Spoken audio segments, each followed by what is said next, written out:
Rocks are moving across the desert floor right now, leaving mysterious trails behind them like ghostly signatures in the sand.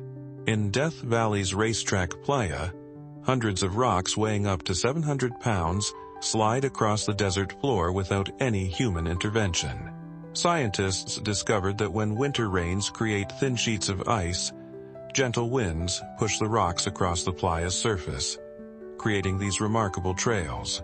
Nature's simple yet extraordinary forces turn ordinary rocks into sailing stones, crafting an enchanting desert dance that has mystified observers for generations.